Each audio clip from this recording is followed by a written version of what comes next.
I never experienced such dark, awful emotions.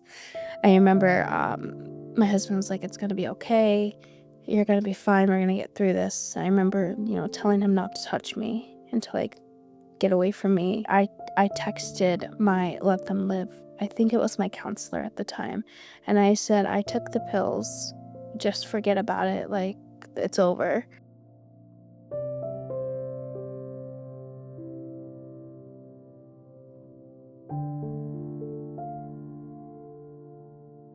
This is Charlotte Grace. She turned a month old yesterday. I have two other kids. I have a 2.5-year-old and a 1.5-year-old.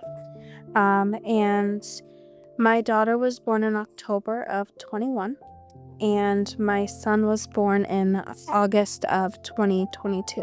My son, who was born last year, was actually born at 30 weeks. So we had a 63-day NICU stay. A lot of trauma and like PTSD from that whole ordeal. And I had preeclampsia with both of my other two kids. So there was always that risk that I would have it, again. I was working part-time still at the time that I got pregnant with Charlotte. My doctors had told me after I had given birth to my son that don't get pregnant again, because of all the crazy stuff that happened with his delivery and his pregnancy and all of that. So that's kind of where we were at. We had two kids. We were fine with two kids. And when I got the positive test with her, I was in denial. I wanted nothing to do with it. I remember looking at it and throwing it away and going about my day. And I remember, calling my best friend. I was like, "What am I gonna do?" And she's like, "You gotta tell your husband." And at this point in time, I knew he would not be happy. I knew he would push for I knew he would push for an abortion. Um, and when I did tell him that same day that I got the positive test, nothing against him, but his first reaction, his first words to me were, "Take care of it by next week." And another thing is I've always been very pro-choice. I was very vocal about it with my friends and family. I always believe that every woman has a right to choose, their choices and their decisions. And so I always would tell my husband, "Oh yeah, if I got pregnant again, I would just abort it. It's no big deal." But actually being in that situation to where I'm being pressured to abort, it's totally different.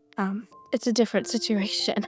So I think that's part of the reason he was so adamant for me to abort, is because I had always been very vocal that it would be no issue. The fact that me and my husband didn't want any more kids, we had already, with my daughter, she was a very rough baby, and with my son, he was also very, very hard in the baby stage. That and my doctors telling me don't get pregnant again. I think all of those things combined, we weren't our house. We had a 3-bedroom house. We didn't have a big enough car for 3 kids. So just life in general, we just don't have room for a family of 5. So that was my reasoning for, being okay with an abortion before I got pregnant. So his reasoning was finances, um, our house, he was very logical in his thinking when I was, not so much. When I found out I was pregnant with her, all I was thinking of was, okay, I want to keep the baby. I wasn't thinking of everything else, and he was thinking of everything else. So, um, that's where he was coming from. So, when I found out I was pregnant with her, I was about 4 weeks along, and my husband was pressuring me to get an abortion. My family, they could go either way. I grew up in a very conservative Christian household, so my family obviously don't agree with abortions, but at this point, they knew what I went through with my son, and they knew that they would rather have me around than not have me around. So I was being pressured by, I felt like, everyone in my life to, just take the pills. Um, and I was so back and forth with it, and it was very heavy on my heart. But and in the end, I ended up actually ordering the abortion pills. And I ended up taking the first part of the pill. So I took it in a panic. Me and my husband were in a very dark place in our marriage. We were constantly fighting for 2 weeks. And at this point, I had already reached out to Let Them Live. When I had taken those pills, I remember I had Googled. I don't remember exactly what I Googled, about something along the lines of, I'm pregnant, I don't want to, abort the baby. What resources are there? And I think Let Them Live was one of those, like, Google ads or something. So I remember clicking on your guys' website and looking through it and reading through it. And I contacted, like, the help hotline of, where you text the phone number. And I said, hey, I have these pills. I'm going to take them.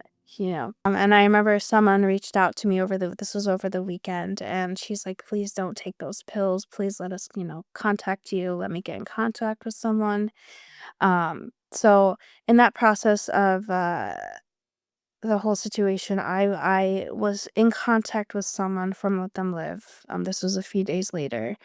And they were talking to me about how they can support us and how they can support our family, and what things would need to happen in order for me to keep the pregnancy and things like that. But me and my husband got into, my husband still was not on board. A lot of pro-life agencies, they they want you to keep your baby, but they don't help you in any way. So um so that's kind of what we were expecting with Let Them Live, is that, okay, well, they're just gonna tell us how awful we are, and we need to just keep the baby, and nothing's gonna change for us. So me and my husband were in an argument, and I ended up taking the first pill. And in that moment, I completely broke down. I can't remember exactly what the argument was over. It was probably over, how are we going to support this baby? And, we are very, um, what's the word? Set in our ways. So, he was very adamant that he does not want to keep the pregnancy. And I was very adamant on, okay, let's try and see what would happen if we did. So I think we were just, arguing over that. And I was like, I'm so done arguing. I just want this to be over. I don't care. I I didn't think. I took it. I just took it, because we were fighting. And, immediately after, I realized what I had done, and I realized that is not what I wanted. I never experienced such dark, awful emotions. I remember my husband was like, it's gonna be okay. You're gonna be fine. We're gonna get through this. I remember, telling him not to touch me and to, like, get away from me. I was crying a ton. It was just he's never seen me in that state. And um, in that moment, he was like, okay, well, what can we do to fix this? Can we reverse it? And at that point, I texted my Let Them Live, I think it was my counselor at the time. And I said, I took the pills. Just forget about it. Like, it's over. Um, and in that, she knew that that wasn't what I wanted. And so she had sent me a link to Heartbeat International, who got me in contact with a doctor in near my area. And I was actually able to see this doctor within, like, 2 hours of taking those pills. And I had to drive like 40 minutes, but I drove up there. They did a ton of shots in my hips for, like, progesterone and things like that. And they said it's really just a waiting game. There's only a 60% chance of success once you take that first pill, that the baby survives. So at this point, my husband was like, okay, let's go through the pregnancy. I can't ever see you like that ever again. And from there, it was a 3-week waiting period to see what would happen. And I was, following with my OB.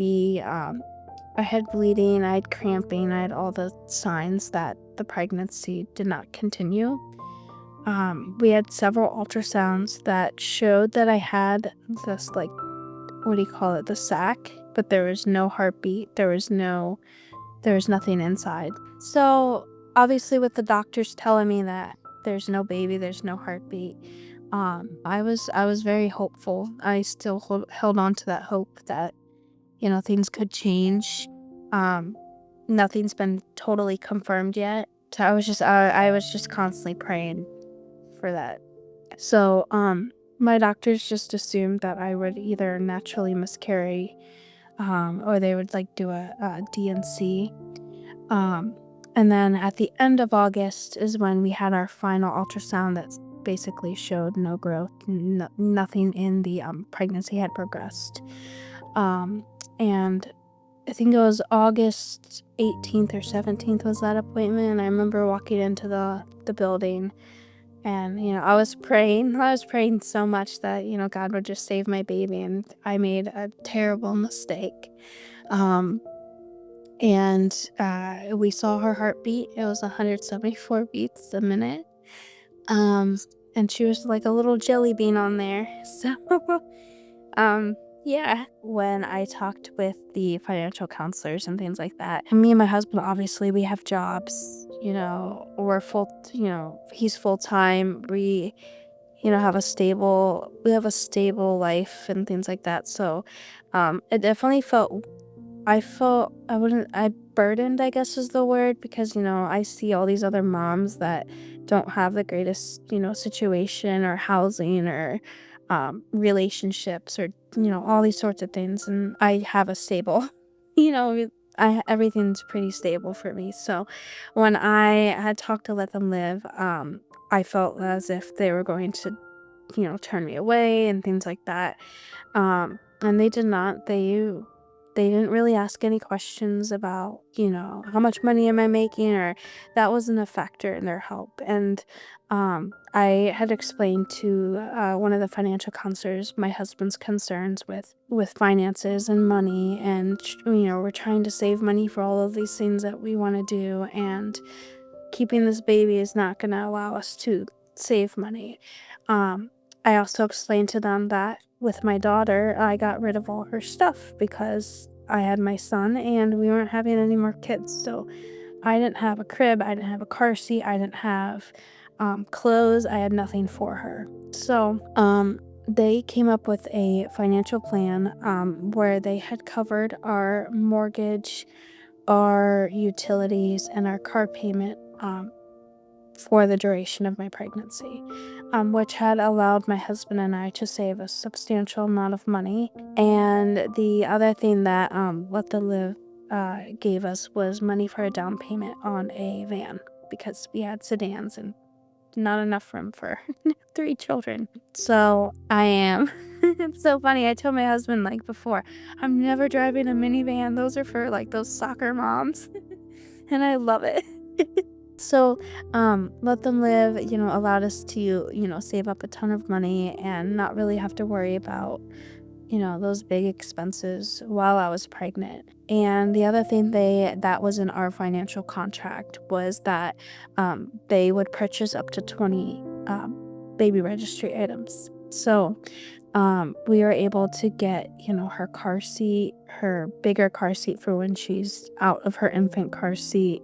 We got her crib, her mattress, things that I would, need for the baby. And so that I think was the biggest help in this journey, was the baby items, because that was definitely a lot of money that we weren't going to be able to, because when I tell you I had nothing, I had no baby swing, I had nothing. So I was like starting from scratch all over again.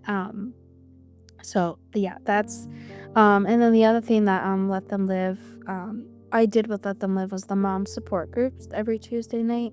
I started week 1, and I went all the way to the end. But yeah, that was something that was really helpful for me too. One, because I forced my husband to go watch the babies for an hour while I take time and have my own little moment to myself.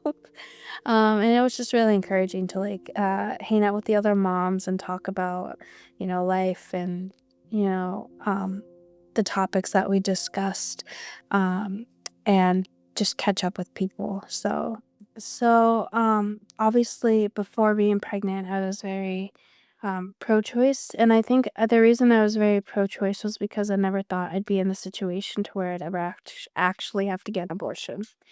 So it was, and my mindset back then was, this is another woman's problem. I shouldn't interfere with that. If they want to go abort a baby, that's fine. I'm never gonna have to do it myself. So why be pro-life? Things like that. So that was my original thought process. Then when I actually got pregnant and I was actually, you know, pressured to abort by, friends and family and everyone, it's totally different, because not that I wanted the baby, or of course I wanted Charlotte, but it's different when someone else is telling you that you need to have an abortion. I think a big factor in, choosing life or not, is you have to be okay with it, like yourself. You can't be pressured by someone else's decisions, or else you're going to have resentment and regret and things like that. And so that's where I was with, my husband and everything. I was having, resentment, and I didn't know how to feel. I wanted to make that choice for myself. And in that moment, I was pregnant and I was like, okay, I want to keep the baby, not because I'm pro-life or I'm pro-choice. I want to keep the baby.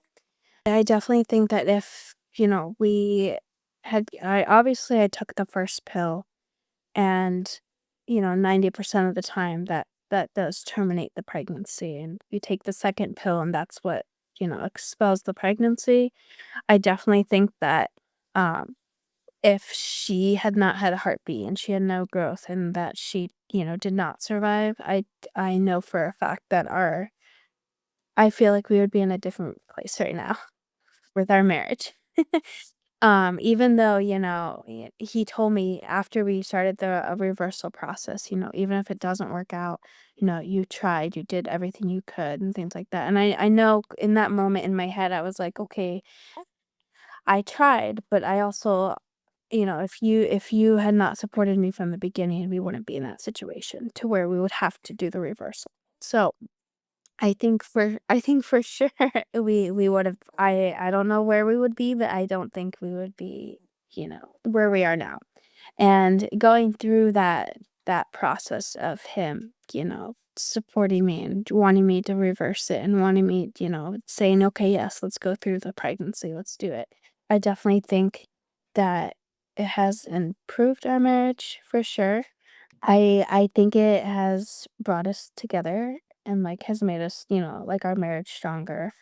Um and obviously, the first time he saw her, when she came out, I think it was just like a, wow.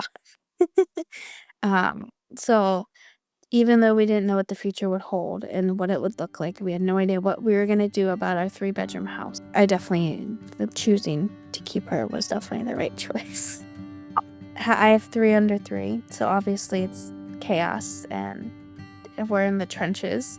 Um, but and Charlotte, at her little newborn self age, she doesn't really bring much to the table in terms of, you know, she's a little baby, but she's brought joy and, hope and, um, something that's so awesome is that, I love sharing her story.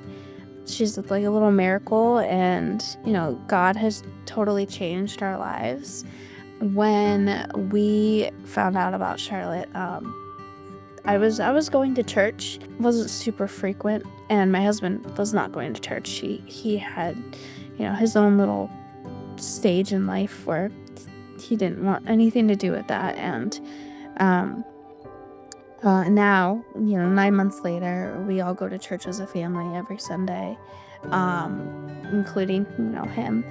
I think in that situation, if someone came to me and said that, they're being pressured to have an abortion and, they don't know what to do, or there's, significant other and things like that. For example, that's how my husband was. He was so focused on, here and now, and, this is what we have now, and we can't add a third baby, and, our income, babies are expensive, and, he was also focused on all of that, and I was over there telling him, "No, we'll manage. They'll share rooms. It's not unheard of for kids to have bedrooms." And, he was like, "No, they shouldn't have, shared bedrooms." He was so focused on not keeping the pregnancy, and these are exactly why we can't keep the pregnancy. And so I would obviously share my story. I think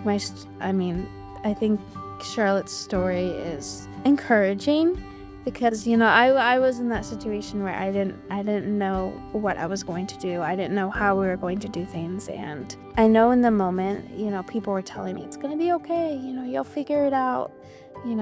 I guess, yeah, in that situation, I would really just ask the mom, like, what is exactly keeping you from feeling okay with continuing? And, there are resources out there that aren't gonna make you feel guilty for, or feel guilty for wanting to have, like, Let Them Live never made me feel guilty. They really just, supported me and my family, and we came up with the plan. They didn't leave us, high and dry, and obviously even after she's here, they're very, you know, they're very involved. So I have friends personally who have had abortions, and, they struggle with it. They, in the moment they said, "Okay, this is what I had to do," but, several years later, they wonder what it would have been like to have a baby and have their child with them. And so, it's a lifelong scar that you're gonna carry forever. Trust the process and just, believe that things are gonna be okay. Cause I was in that situation 9 months ago where I didn't think anything was gonna be okay, and I didn't even think I was gonna have a husband after everything. But, even if you feel like you're in a very dark situation and a dark place and you're not gonna get out of it, there's support and there's resources, and God comes through. So things are gonna be okay. That's all I can say, really. Thank you. um, if it wasn't for, the donors, and if it wasn't for Let Them Live, convincing my husband that, we're real, we make you sign contracts, it's not a scam. We're not gonna, tell you this is what we're gonna do and then leave you out to dry once you're too late to do anything about your pregnancy. 100% if it wasn't for Let Them Live and, like, the money we received, um, I would have gone through with the abortion and dealing with a lot of other emotions today. So, I would say your guy like, the donor support definitely is being put to good use, and, um, saving babies. I would say the biggest thing that Charlotte has brought to our family is, um, a stronger relationship with God. I remember the things that I prayed for, first of all, for her life. She's here, obviously. My job, there was a lot of unknown with my job because I'm part time, and, I know that I didn't want to be a stay at home mom. I know that I wanted to continue working at least, a little bit. And there was a point in time where my job was kind of like, well, you're not full time, we don't really need you. And I remember praying really hard about that. The mom support group with Let Them Live, they were praying, everyone was praying, and here I am working again, so in the same company. So I think that was the biggest, so far the biggest blessing with Charlotte is the way that God has reshaped my family and how we constantly rely on Him now. So again, the reason I was pro-choice back then was, I had never experienced it myself. With my other two kids, they were unplanned, but, I'd never considered, aborting them. And so they were, I don't want to say like wanted, but we were accepting of them and, ready to embrace parenthood and all of that with them. So it wasn't really, a conversation of, oh, should we have an abortion with those two. Um, and now that, I am pro-life, now that I've been through this whole, situation, I definitely think that abortion is what they say, a permanent solution to a temporary problem. Um, looking back, everything has worked out in our favor and everything has worked out for my family. And to think that, I would have ended her life because of small things like a house and a car and things that, mean very, very little in the grand scheme of things. I know they seem like a lot in the moment. How are you gonna sort through all of this? But now I have her for a lifetime. So, yeah.